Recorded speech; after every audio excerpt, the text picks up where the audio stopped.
Wait wait எங்கே போறீங்க? இதை கொஞ்சம் கேளுங்க. நல்லா கொதிக்கிற தண்ணியில் 2 3 பிரெட் துண்டுகளை போடுங்க. அது கூடவே கொஞ்சம் போல் முந்திரி பருப்பையும் சேர்த்து நல்லா கலந்து விட்டு இந்த மாதிரி ஒரு தடவை செஞ்சு கொடுத்து பாருங்க. அதுக்கப்புறம் உங்கள் வீட்டில் இந்த மாதிரி தான் ஸ்வீட் பண்ணுவீங்க. என்னப்பா பில்டப்லாம் பயங்கரமாக இருக்கேன்னு யோசிக்கிறீங்களா? வாங்க இந்த ரெசிபி எப்படி செய்கிறதுன்னு பார்ப்போம்.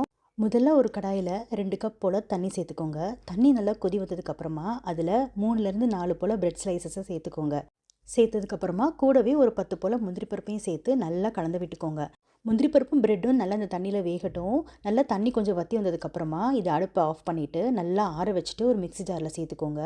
இப்போ அடுத்ததாக நல்லா சுண்ட காய்ச்சின பால், அதாவது 1 டம்ளர் பாலை 1/2 டம்ளர் வர அளவுக்கு நல்லா சுண்ட திக்காக காய்ச்சி அதை சேர்த்துக்கோங்க.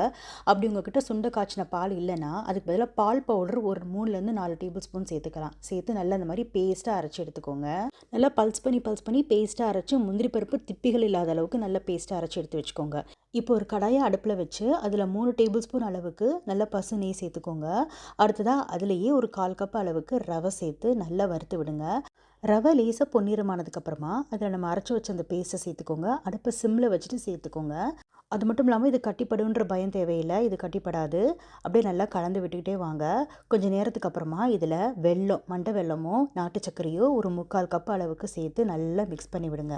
எல்லா டைமும் அடுப்பு மிதமாகவே இருக்கட்டும். நல்லா கலந்து விட்டுட்டே வந்தீங்கன்னா நல்லா இறுகி வரும். ஓரங்களில் நெய் பிரிஞ்சு வரும். நம்ம ஊற்றின அந்த 3 டேபிள் ஸ்பூன் நெய்யே நல்லா ஓரங்களில் பிரிஞ்சு வரும்.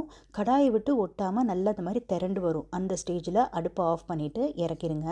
நல்லா டிஃப்ரெண்ட் ஸ்டைலில் ஒரு பிரெட் ஹல்வா ரெடி ஆயிடுச்சு.